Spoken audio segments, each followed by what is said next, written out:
प्रिय विद्यार्थियों, मैं छोटे लाल बलाई, राजकीय महाविद्यालय करौली। आज हम आपको इस वीडियो के माध्यम से पुनर्जागरण का महत्व या पुनर्जागरण के परिणाम पर बताएंगे। इससे पूर्व हमने आपको पुनर्जागरण का अर्थ और कौन से कारण थे जिनके परिणाम स्वरूप पुनर्जागरण हुआ, साथ ही पुनर्जागरण के दौरान कला, साहित्य, विज्ञान आदि क्षेत्रों में किस प्रकार प्रगति हुई, जिसके परिणाम स्वरूप हम पुनर्जागरण के महत्व और परिणामों पर आज हम चर्चा करेंगे। जिसमें हम देखते हैं कि पुनर्जागरण के महत्व में मानव केंद्रित चेतना का उत्कर्ष। पुनर्जागरण ने मध्यकाल धर्म केंद्रित चिंतन की धुरी को बदलकर मानव केंद्रित बना दिया और आधुनिक युग के विकास के साथ मानवतावादी चेतना एक परम मूल्य के रूप में प्रतिष्ठित की। विद्यार्थियों, पुनर्जागरण काल में अनेक मानववादी विचारक हुए, जिनके अनुसार मानव के क्रियाकलापों एवं गतिविधियों का आधार बिंदु सो मानव होना चाहिए। मानव किसी पूर्व निर्धारित धार्मिक भूमि का यांत्रिक एवं जड़ पात्र नहीं है। वो एक स्वतंत्र, चिंतनशील एवं सहज अनुभूतियों से युक्त इकाई है, जिसे अपने वास्तविक एवं प्रत्यक्ष लौकिक जीवन के उत्कर्ष एवं आनंद के लिए प्रयासरत होना चाहिए। मानव जीवन का उद्देश्य परलोक या आगामी चिंतन को सुधारना नहीं, जैसा कि धर्माधिकारियों का मानना था, बल्कि अपने वास्तविक एवं तात्कालिक जीवन परिवेश एवं संसार को अधिक जीवंत, उल्लासपूर्ण, सार्थक एवं उपयोगी बनाना है। पुनर्जागरण युग की कला एवं साहित्य में इस मानववादी चेतना की बड़ी सशक्त अभिव्यक्ति हुई। लेकिन ये उल्लेखनीय है कि अपनी प्रारंभिक अवस्था में मानववाद की अभिव्यक्ति धार्मिक विषयों या प्रतीकों के माध्यम से की गई। उसका पूर्ण धर्मनिरपेक्षीकरण पुनर्जागरण युग के बाद में ही हो पाया। लेकिन जो कुछ बाद में हुआ वह स्पष्ट पुनर्जागरण युग का परिणाम था। दूसरे शब्दों में, आधुनिक काल में स्थापित मानव केंद्रित या मानववादी चेतना की सर्वोच्चता पुनर्जागरण युग में शुरू हुई प्रक्रिया का ही प्रतिफल थी। इस प्रकार हम कह सकते हैं कि पुनर्जागरण ने मानव केंद्रित चेतना का उत्कर्ष किया। बुद्धिवाद या विवेकशील दृष्टिकोण का उदय। पुनर्जागरण युग की एक महत्वपूर्ण देन या यह कहें कि उसका एक महत्वपूर्ण परिणाम मध्ययुगीन धार्मिक अंधश्रद्धा के स्थान पर बुद्धिवाद या चिंतनशील चेतना का उदय था। अब किसी भी बात पर सिर्फ इसलिए विश्वास नहीं किया जाता था कि वह किसी धर्म ग्रंथ में लिखी हुई है या किसी धर्म गुरु द्वारा कही गई है। लोग अपनी बुद्धि एवं विवेक के प्रयास और प्रयोग से कथनों की तार्किक संगति एवं सत्य से संतुष्ट होना चाहते थे। वैज्ञानिक चेतना, उपलब्धियां एवं आविष्कार। आधुनिक वैज्ञानिक युग की नींव पुनर्जागरण काल में रखी गई थी। विद्यार्थियों, मानववादी एवं बुद्धिवादी चेतना से वैज्ञानिक मन स्थिति का आविर्भाव हुआ, जिसका अर्थ है सही परीक्षण एवं प्रयोग द्वारा सिद्ध होने पर ही प्रकृति या मानवीय जगत के किसी नियम या कार्य कारण संबंध को स्वीकार करना। व्यक्तिवाद, स्वतंत्र चिंतन एवं आत्मचेतना का विकास। मानववादी चेतना, बुद्धिवाद एवं वैज्ञानिक मन स्थिति ने व्यक्तिवादी चिंतन को पोषित किया। व्यक्ति विशेष अपने व्यक्तित्व के निर्माण एवं विकास की स्वतंत्र एवं असीम संभावनाओं से परिचित हो गया था। वह एक स्वतंत्र चिंतक हो गया एवं स्वतंत्र जीवन शैली का अनुसरण करने लगा, जो धार्मिक, सामाजिक एवं राजनीतिक दबावों से मुक्त थी और मूलतः उसकी व्यक्तिवादी आकांक्षाओं से अनुप्रेरित थी।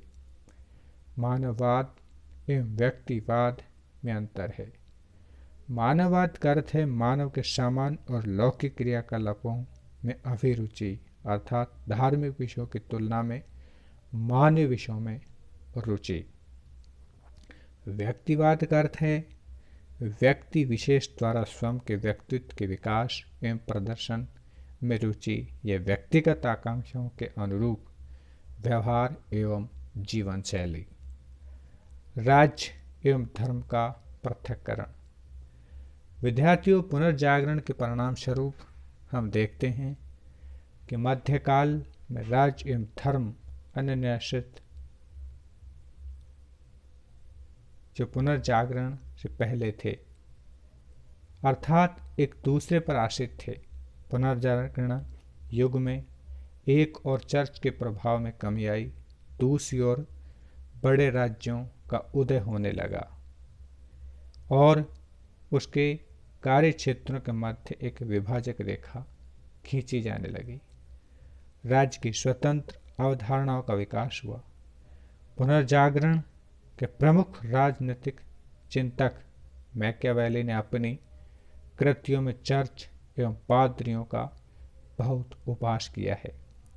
अपनी पुस्तक हिस्ट्री ऑफ फ्लोरेंस में मैकियावेली ने लिखा है कि पोप एवं पादरियों ने इटली की कला में बाधा पहुंचाई एवं इटली को जानबूझकर विभाजित बनाए रखा, ताकि इटलीवासी उनसे शांति का आशीर्वाद लेने उनके पास बार बार आते रहे। स्पष्टतः मैकियावेली राजनीति के पूर्ण धर्मनिरपेक्षीकरण, दूसरे शब्दों में राज्य एवं धर्म के पृथक्करण का हिमायती था।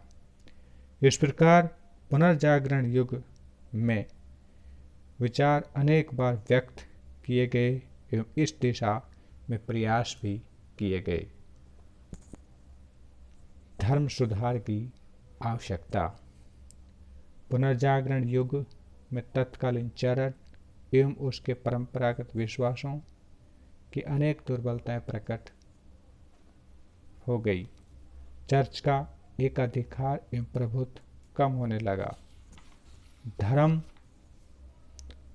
की लोकप्रियता को बनाए रखने के लिए धर्म सुधार की आवश्यकता महसूस की गई। इस प्रकार प्रोटेस्टेंट धर्म सुधार आंदोलन का जन्म हुआ। पुनर्जागरण युग में मानवतावादी विचारकों द्वारा चर्च एवं धर्माधिकारियों के प्रति दिखाई गई उपेक्षा ने धर्म सुधार आंदोलन की पृष्ठभूमि तैयार की। राष्ट्रीय चेतना का उदय। पुनर्जागरण के महत्व एवं परिणामों में राष्ट्रवाद का उदय भी अपना महत्व रखता है। पुनर्जागरण काल में हुई विपुल आर्थिक प्रगति एवं नव अभिजात वर्ग द्वारा समर्थित राजकुमारों द्वारा सामंतवाद का उन्मूलन, इस प्रक्रिया ने सुदृढ़ एवं केंद्रीकृत राज्यों को जन्म दिया।